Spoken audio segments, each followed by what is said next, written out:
Joining me now to discuss, philanthropist and author of a new book I highly recommend. It is out this week, The Moment of Lift. Melinda Gates is here. Melinda, welcome. Thank you. You say we are at this moment of lift. This is a time when we need to come together because without all of us, men and women across the world, we're not going to rise together. Absolutely. And equality, it can't wait. I mean, we see the difference it makes. It's why when I show up at the United Nations, prime ministers and presidents are talking about health and education and girls' education for their country.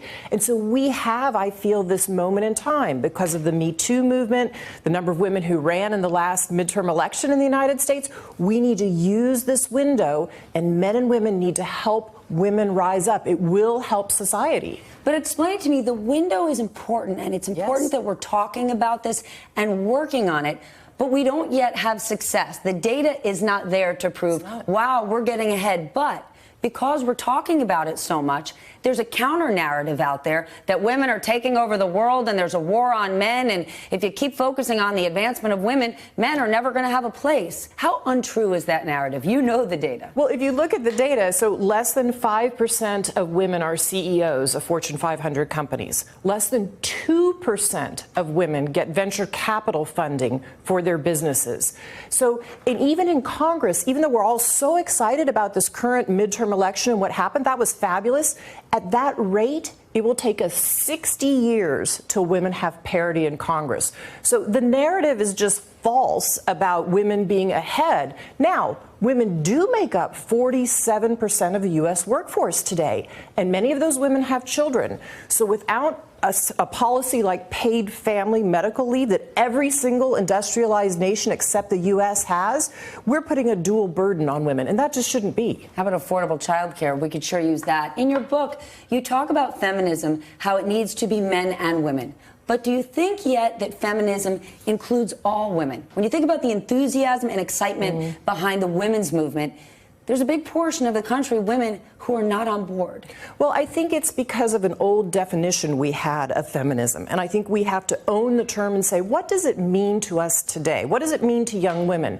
And if it means having your full voice and having your full decision-making authority in your home, your community, and your workplace, that's feminism to me, and I think pretty much everybody would sign up for it. I would.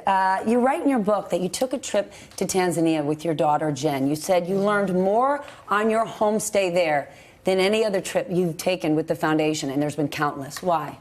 Because Jen was about 15, and she and I went to Tanzania, stayed with this Maasai family for many days in their home. It was Anna and Sonari. I keep their picture in my home. It was a loving relationship. They entered the marriage together lovingly. At the birth of their first child, though, Sonari returned from the fields. Anna was sitting on the doorstep with her bag packed and her baby, their new son in her arms, and she said, "I can't stay." And he was heartbroken. He said, "What do you mean?" And she said, "I'm going 10 miles a day to collect water and coming back. I can't nurse our son. I can't cook the meals. He won't grow up healthy." And so Sonari broke Maasai tradition, started walking to the well to get the water himself. And he was teased for that, but eventually he was teased for doing women's work. Because all over the world, women carry the water, not men. And so eventually other men started walking with him. Eventually they started bicycling, and eventually they said, you know what, let's build as a community water pans closer to where we are. And so Sonari, by breaking tradition, saw the unpaid work that Anna couldn't do and said, I will help, I will take some of that over. And it changed everything about the solution. That's amazing to me. Take me a step further. I don't think people realize how farming relates to gender. Can you explain to me how gender inequality is linked to farming, and in turn, how it affects global poverty? Sure. So even our foundation, we got into this agriculture work, we had no idea there was a gender piece of it. But the reason there is over 50% of farmers in the developing world, that's predominant means for economic means, over 50% are women. And yet women will tell you, even if you give them a seed, help them have access to a seed that's drought resistant or pest resistant, if it takes longer to cook that type of bean, or it's something, a maize type corn that their family doesn't want to eat, they're not going to cook it and they're going to reject it. So we have to make sure we take all of their preferences into account. They're in charge of the family. and we have to pull them into the discussion. If we use the current supply chain to get new seeds out, we're not actually reaching women. And so we have to look at that piece of it. We certainly do. I want to talk for a moment about the Giving Pledge. You and your husband, Bill, started it with Warren Buffett, the idea to donate the majority of your wealth to philanthropic causes. You have pressed many, many other wealthy people to do the same. But we're at this moment in time where there are people pushing back saying philanthropy isn't enough. You can encourage people to do it, but it's optional. And there's an idea for a wealth tax. What's your take on this? Yeah, so this was Warren Buffett's big idea, the Giving Pledge. And we believe with Warren that the right thing to do if you have great wealth, both Warren and Bill are clear, they couldn't have started the companies they have in other countries. We are lucky to be in this country. But philanthropy is not enough. And so Bill, Warren, and I all believe you need to tax the wealthy more than you need to tax middle-income people, and middle-income people more than you tax low-income people in this country. And I think we have to all be cognizant of philanthropy's role.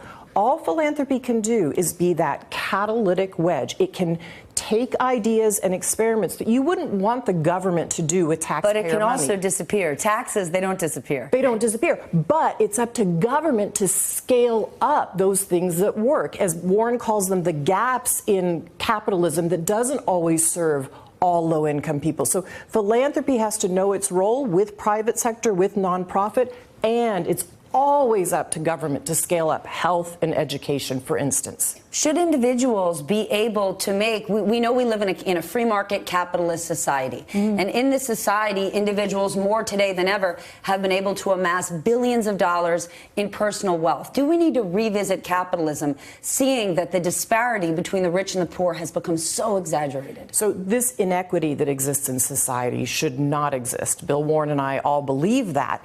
And yet we believe a capitalistic system is absolutely the system most people, I travel all over to various countries around the world. People want to live in the United States and be in a capitalistic, free environment, a democracy.